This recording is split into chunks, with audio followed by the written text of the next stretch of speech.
Senhoras e senhores, sejam muito bem-vindos a mais um episódio do Last Mile Podcast. Eu sou o Bruno Guimarães, estou aqui com meu grande amigo Matheus Cofferri e a gente está numa edição especial dentro da Futuricom, um dos principais eventos de inovação, tecnologia e telecomunicações da América Latina. E a gente está aqui com os nossos parceiros da ConnectWay, maior distribuidora da Huawei na América Latina, conecta ISPs, operadoras aos principais fabricantes, trazendo as melhores soluções para o mercado de telecom. Muito feliz de ter a ConnectWay aqui com a gente, né, Cofferri? Muito feliz. Mas agora, para apresentar o nosso convidado, vou deixar a palavra aqui para o meu amigo e a gente fazer mais uma grande conversa aqui no Last Mile. Mais uma grande, realmente sempre a mais alta prateleira de convidados. Obrigado à nossa audiência, obrigado à ConnectWay. Parabéns ao Futuricom, 30º evento aqui, realmente fantástico. Tá incrível. Tá incrível. Nosso convidado de hoje não poderia ser diferente, é um dos maiores vozes do mercado de telecom, tecnologia, aí no LinkedIn, nas redes sociais, é um porta-voz, um evangelizador do mercado, um amigo também de longa data aí. Estou aqui com o Mauro Periquito, ele que é conselheiro e consultor do mercado Tech e Telecom. Obrigado por aceitar o nosso convite. Poxa, Matheus, lisonjeado com a apresentação, com a introdução, né? Nossa amizade que começou nas trincheiras, eu gosto muito de falar do termo trincheiras de Tech e Telecom, né? Então a gente, ali nas trincheiras, tentando proporcionar as melhores soluções para os nossos clientes, a gente sempre se encontra, né? Isso. E faz essas boas conexões. Feliz de estar aqui com vocês, feliz de participar do Last Mile finalmente, né? Pô, estamos tentando um namoro aí. Ensaiando essa viagem, eu vou ter que ir em Floripa para a gente pagar uma viagem. Beleza. Nunca é ruim ir a Floripa. No verão agora que vem. Sequência de camarão, verão e podcast, vai dar tudo certo. Coisa boa, né? Olá, pessoal, muito prazer, obrigado pelo convite. Prazer aí a todos da audiência. Eu sou Mauro Periquito, engenheiro de telecomunicações. Então, quando você fala de 30 anos de Futuricom, esse ano eu venho fazendo a minha reflexão de participar de feiras do setor há 25 anos, né? Desde quando eu estava lá no Inatel, na faculdade. A minha primeira lembrança de uma feira do setor é de cabeça raspada de bicho. E nos anos seguintes, né, sempre aprendendo, até o momento que você fala assim, opa, acho que dá para eu compartilhar alguma coisa dessa jornada, né, e cheguei até aqui. Atuei muitos anos no mercado, tive em operadora, tive em integradores, tive em clientes, né, e agora nessa última jornada de voo solo, eu tenho olhado muito para uma área consultiva, né, de ir para o mercado e ajudar as empresas. Acho que isso vem muito da missão do meu newsletter, que chama Tech Talks, e eu fui muito feliz quando eu pensei nele como algo que traz uma visão descomplicada sobre a tecnologia. Né, e desde quando eu saí do mercado, eu tenho olhado para o mercado e falado assim, por que não levar essa visão para os clientes? Pô, já anotei aqui Tech Talks, realmente eu sou um leitor lá, principalmente no LinkedIn aí, toda quinta, né, tu lança aí um grande artigo lá, muito legal. E a gente consegue deixar um link na descrição aqui depois, Mauro? Legal, a gente deixa o link do meu newsletter para Perfeito. O pessoal que tem interesse aí já vai estar na descrição desse vídeo aqui. E eu queria que você falasse um pouquinho para nós, Mauro. Você é um cara aí, como eu falei, um porta-voz de transformação digital, agora está fazendo um excelente trabalho nas médias empresas, como você vem falando para a gente aqui, não só de telefone, né, dos mais diversos setores. Então conta um pouquinho para a gente, aprofunda um pouco aí o que tu está fazendo, quais são os desafios, os aprendizados, tua visão do mercado atual, B2B, do futuro, para a gente começar esse papo. Matheus, olha, pensa uma coisa muito simples, né? A gente, quando olha para a tecnologia e olha para esses 25, 30 anos de Futuricom, inclusive lá atrás, a gente sempre via tecnologia nos top notch, nas empresas, como você disse, da primeira prateleira, as grandes empresas. Primeiro as próprias empresas de tecnologia, depois as grandes multinacionais vieram, são os early adopters de tecnologia, né? E a gente vem permeando a tecnologia, mas teve um movimento chamado internet e telefone celular que fez a tecnologia entrar de baixo para cima. Então a gente teve uma evolução da tecnologia, tanto corporativa quanto do usuário, né? E ali no meio do caminho, eu vou te dizer que estão as empresas médias, onde trabalham pessoas que têm influência digital, mas os seus negócios não estão 100% prontos, né? E não estão 100% adaptados à realidade de captura de dados, interpretação de dados, melhoria de eficiência operacional dentro dos negócios. Eu falei, poxa, se eu sempre fui um cara muito, eu gosto muito de quando você fala do evangelizador, sempre fui um cara que sempre teve uma voz muito ativa, né? Um espírito de sempre explicar a tecnologia para o mercado, por que não estender isso como a minha carreira, né? De levar a tecnologia. E aí eu tenho olhado para essa franja média do mercado como empresas que muitas vezes têm uma estrutura de tecnologia muito tímida, ou uma estrutura de tecnologia praticamente inexistente, né? Tem ali o que a gente chama do menino do suporte. Tá sempre ali, meu computador travou, meu computador quebrou, põe memória, impressora. Né? Então, assim, são empresas que estão muito nesse segmento, né? E eu gosto de dizer, e aí com todas as vênias possíveis aos integradores de tecnologia, o que eu tenho visto nesse mercado é que cada pessoa chega com um catálogo embaixo do braço, chega para esse tipo de empresa e fala assim, tenho essa solução que resolve o seu problema. Ele vende, implanta, vai embora, vem outro cara, faz a mesma coisa e assim sucessivamente. Quando você vai olhar, é uma colcha de retalhos, mas é uma colcha de retalhos que não se conversa. Você tem um sistema de gestão financeira de um jeito, um sistema de RH do outro, um sistema de controle de estoque e produção na fábrica de outro, né? E isso tudo em cima de uma fundação bastante frágil. E aí, para te falar um pouco de fragilidade, estive numa indústria de máquinas agrícolas há umas 3 semanas atrás e perguntei para um dos gerentes assim, poxa, achei muito legal que vocês customizam a máquina para cada produtor, então se a saída do dreno é para a esquerda, para a direita, se ela tem 2 metros, 1,5 metros, tem algumas customizações. Eu fiz uma pergunta para provocá-lo. Falei assim, o que acontece se um dos seus funcionários ficar meio triste com você, entrar no seu diretório e apagar todos os projetos em AutoCAD que você tem hoje? Aí o cara respondeu para mim, em tom de brincadeira, falou assim, cara, eu acho que vou ter que fugir do país, porque vai ter muita gente atrás de mim. Então, a gente, quando olha para esse tipo de segmento e vê que a infraestrutura que a gente é expert em segurança, resiliência, comunicação, ela já é um alicerce bastante frágil, e em cima você tem uma colcha de retalhos que não se fala, né, e são alinhavados, vamos dizer metaforicamente falando, com linhas bastante frágeis. Tenho olhado muito para esse segmento, né, e tenho discutido grandes projetos para ajudar o empresariado brasileiro a ter mais eficiência, melhorar suas vendas, evoluir seus produtos, né? E sempre com resiliência, sempre com redundância e com confiabilidade naquilo que ele está fazendo. Legal, legal. Bacana, Mauro. E eu queria justamente adentrar um pouco mais nesse tema, a gente falando ali daquela empresa ou aquela indústria média, né? E a gente sabe que tem ainda uma carência muito grande em termos de conhecimento de tecnologia. Apesar dessa fluência digital, às vezes falta também a própria capacidade de investimento, né, que as grandes empresas têm. Então eu queria entender, assim, talvez alguns casos reais e aplicações, ou até mesmo recomendações de como que essas empresas elas podem começar a colocar o pé nesse mercado de tecnologia e olhar para dentro das suas operações e, o mais importante, no final do dia, ver o resultado daquilo no seu negócio, né? Vou te responder te falando de alguns casos de uso que eu tenho visto no mercado. Tive uma outra indústria que imagina que para você produzir, né, você precisa de insumos. Parafuso, porca, motor, barra de ferro. E tive nessa indústria, o cara falou para mim assim, Mauro, eu faço contagem do meu estoque toda semana. Eu olhei com ele e falei assim, cara, você para X pessoas da sua fábrica, do seu administrativo, para refazer contagem de insumo toda semana? Qual é a ferramenta que você usa? Planilha, Excel. Então, assim, ele até tem, e isso é um resquício da industrialização, um almoxarifado, aquele que tem a vigiazinha sempre gradeado para você ver dentro do almoxarifado, mas ele tem uma pessoa manualmente anotando e uma outra pessoa passando a limpo o estoque, e isso sai do controle o tempo todo.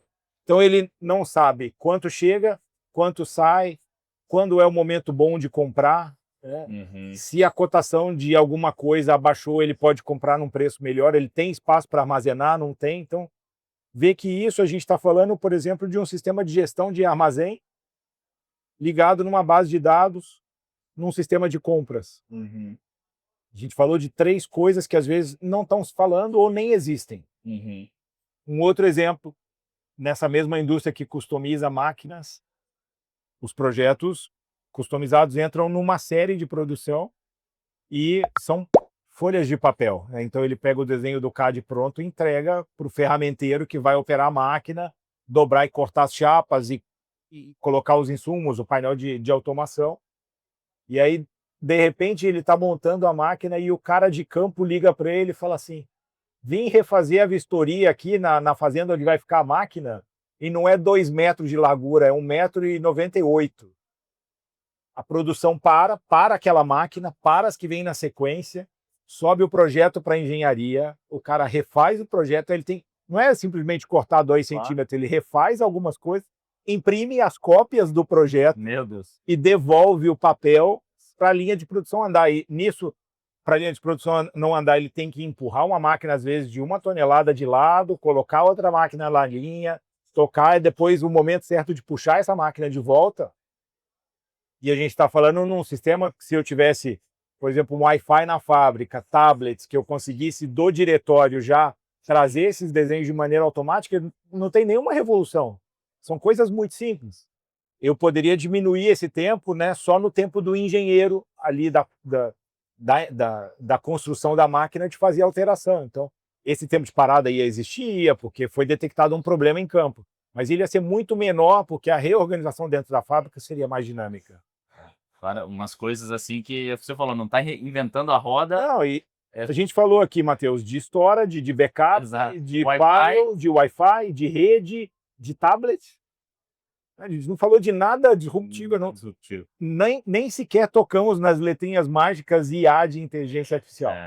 Então a gente nem chegou nisso, e é fazer o básico bem feito, né? Descomplicar a tecnologia é fazer o básico bem feito. E simples é a melhor forma de sofisticação. Cara, total, é umas coisas assim que, contando, muita gente não acredita, depois parar uma produção inteira de uma mega empresa, né?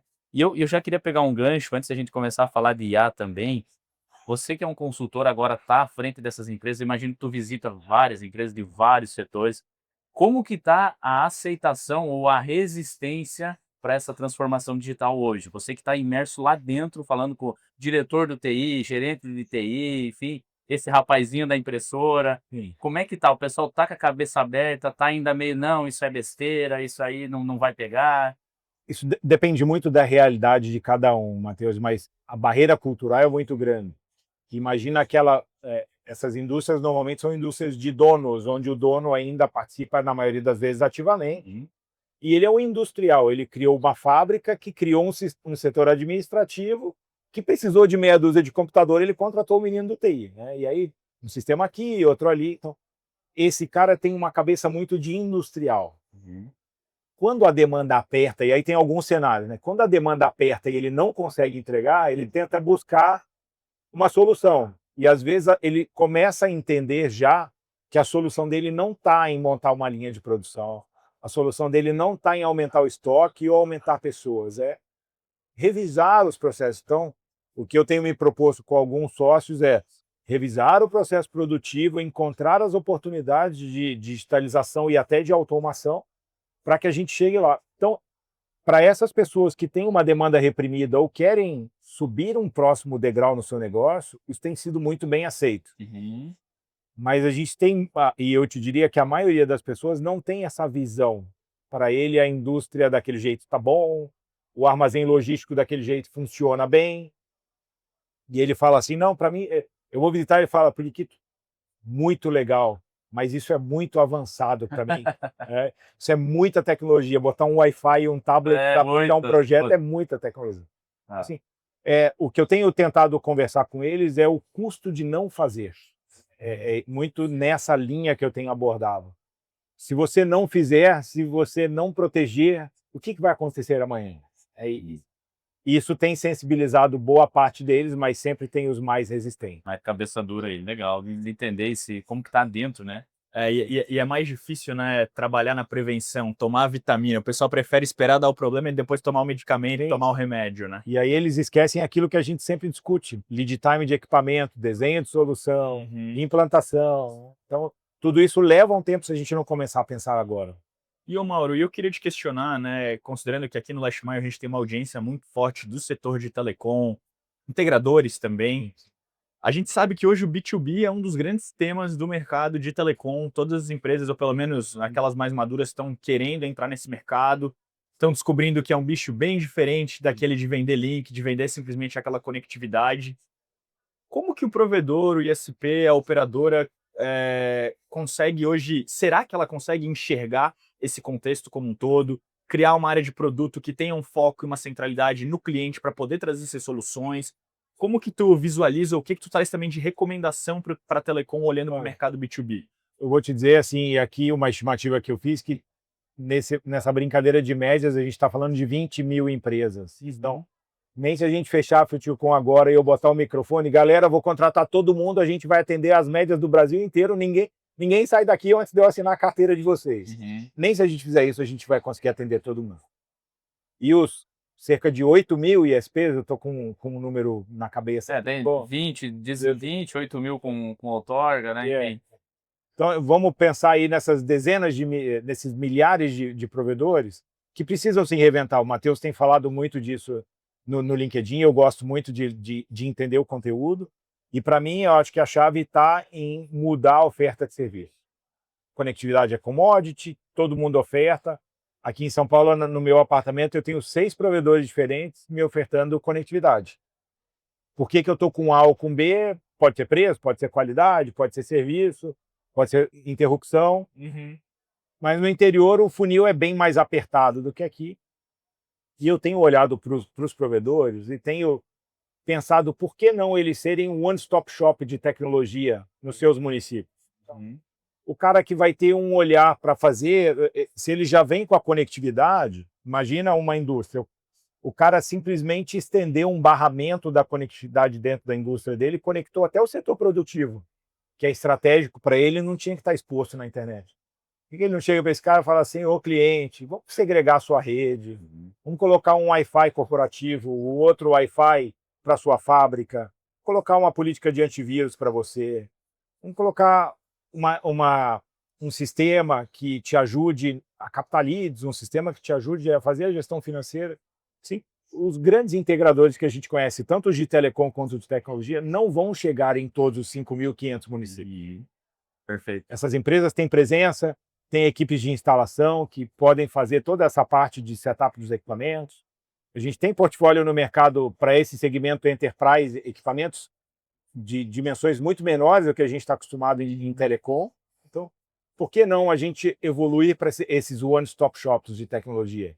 De realmente sentar com o cara e executar uma estratégia, né? Onde cabeças pensantes como eu, como vocês, consigamos vislumbrar o que precisa fazer, desenhar planos, e essas empresas sejam as empresas que vão executar e gerenciar. Porque tem o dia seguinte, o dia que eu aperto a mão do cara e falo assim, senhor industrial, tudo funciona na sua indústria, eu vou embora para minha casa. Quem vai tocar a operação dele? Quem ele vai acionar num sábado à tarde, 400 quilômetros da capital do estado dele, para resolver um problema de conectividade na indústria? Para resolver um problema de firewall na indústria, um problema de servidor na indústria. Então, eu vejo muito uma chance desse upskilling dos provedores, dos ISPs, para ser esse one-stop shop de tecnologia. Perfeito, muito legal. Uma visão realmente muito alinhada e muito interessante, né? E tem muita gente tentando fazer isso, né? A gente percebe movimentos, centenas de pequenos, médios e grandes tentando. Nem todos estão conseguindo, porque realmente não é um Ctrl-C, Ctrl-V do B2C. Tem todo um processo, é outro bicho, né? Então, realmente, a gente está otimista com isso, né? E vê que tem essas oportunidades. E aí, Matheus, algumas considerações, né? Cuidado em empacotar ofertas, em criar produtos de prateleira. Eles vão existir. Por exemplo, câmera que faz reconhecimento de imagem é um produto, mas ela tem 10 subprodutos.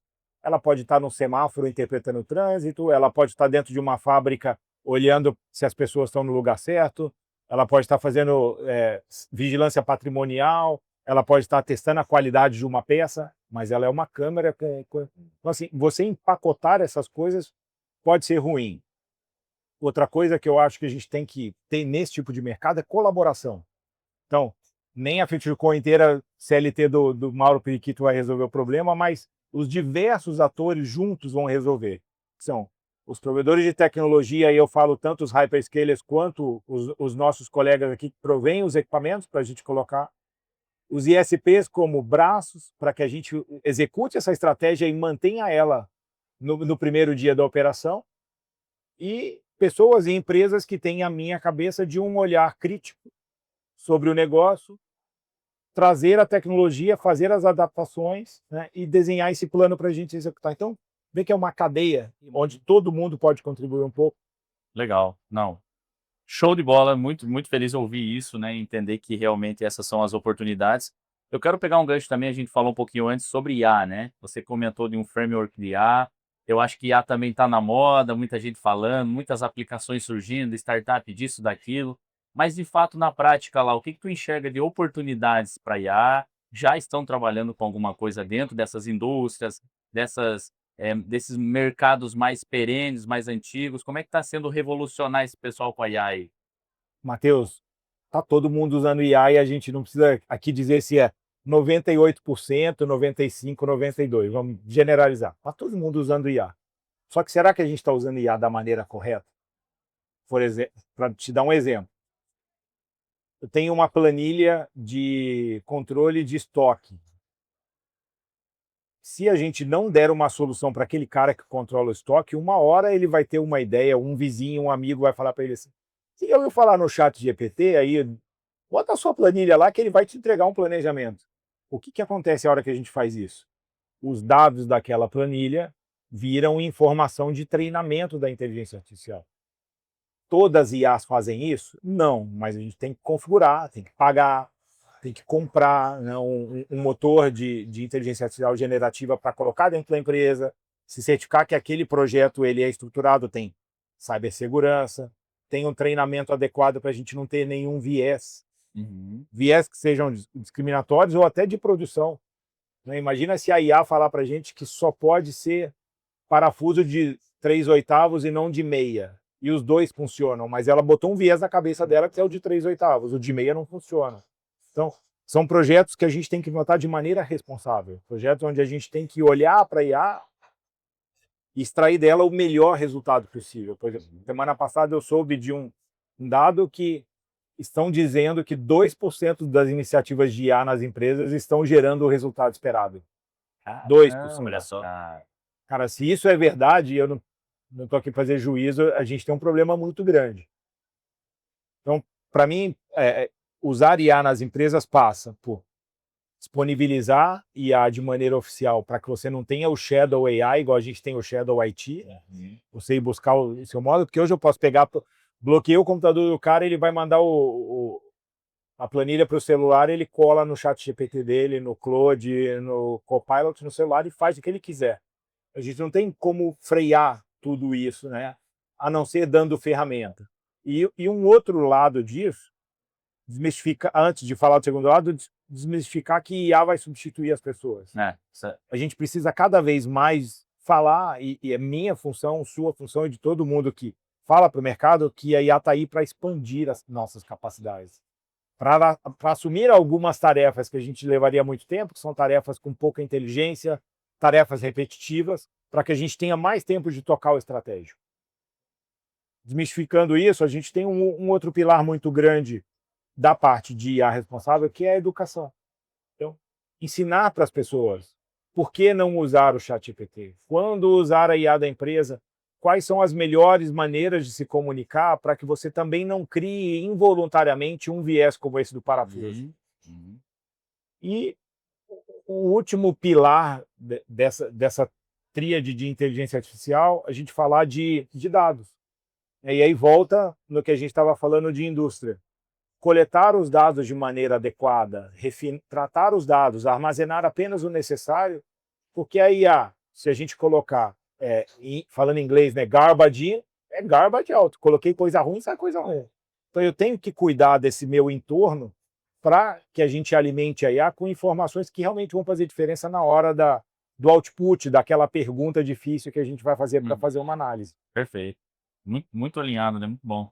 Bem bacana, Mauro. É bem interessante a gente olhar um pouco para esse cenário, esse contexto da IA como um todo, porque é muito hype, todo mundo fala muito sobre IA, todo mundo diz que usa, mas é o que a gente estava falando aqui mais cedo. Quando espreme lá, às vezes não é aquilo que a gente estava imaginando. Mas, Mauro, a gente já começa a se encaminhar para o finalzinho do nosso papo aqui. Depois a gente vai ter que, obviamente, gravar um lá em Floripa, né? Fazer um papo um pouquinho mais aprofundado.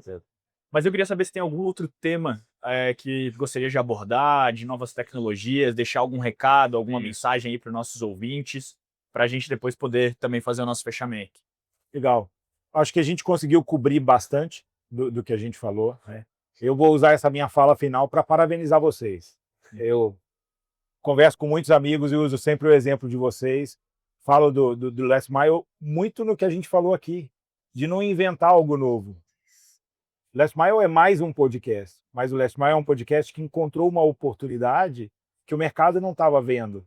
Numa hora onde a gente estava se questionando, e eu, como crio muito conteúdo para mídias sociais, se podcast já não era um modelo vencido, um modelo cansado. E vocês provaram para todos nós que não. É encontrar o conjunto de temas certos, a audiência certa, né? Eu fico muito feliz em ver que vocês de Florianópolis não estão nem aqui em São Paulo. Estão rampando num crescimento exponencial. Gosto, apoio e que eu puder fazer para contribuir com vocês, eu estou sempre à disposição. Obrigado. Obrigado muito pelas bom, palavras, Gabriel, que honra. muito bom, é muito gratificante ouvir isso de ti, assim, realmente a gente tá muito feliz com esse projeto, tá trabalhando firme nele, né, Bruno? É verdade. Horas e horas aí, é bom que tem um resultado, a gente tá recebendo alguns feedbacks, realmente nosso intuito é trazer essas histórias desses grandes profissionais, grandes empreendedores, grandes executivos, que eram não necessariamente apagadas, mas não eram tão conhecidas, e a gente fica muito feliz em receber esse feedback, Mauro. E digo mais, é muito importante a gente estar próximo de pessoas como o Mauro, né, que está aqui com a gente para trazer novas ideias Exato. e para que não deixar que o Last Mile Podcast caia na mesmice de algumas empresas médias aí que estão achando que está tudo bem. A gente tem que estar se reinventando sempre, né? Então, muito importante para a gente. Obrigado. Show, Mauro. Obrigado. Quero estender os meus agradecimentos. Obrigado por participar, pela tua agenda, pela tua disponibilidade, pela aula que tu deu em transformação digital em 30 minutos aqui para nós. Acho que a audiência deve ter curtido bastante. Foi ótimo, foi muito bom conversar com vocês. Eu realmente, quando vim, queria trazer essa perspectiva diferente, né? Porque aqui nessa feira do setor, que é tão importante para a gente, há 30 anos, a gente fala muito da infraestrutura, das operadoras, dos ISPs, e a gente sempre precisa falar mais dos casos de uso, de trazer os clientes para falarem para a gente. Então eu comecei a fazer essa ponte e quero cada vez trazer mais, porque no fim tudo que a gente constrói aqui são eles que consomem lá na ponta. Obrigado. Excelente. Mauro, muito obrigado. A nossa audiência, até a próxima. Não esqueçam de compartilhar esse episódio, deem um like no vídeo, inscrevam-se no canal e a gente se vê. Até mais. Tchau, tchau.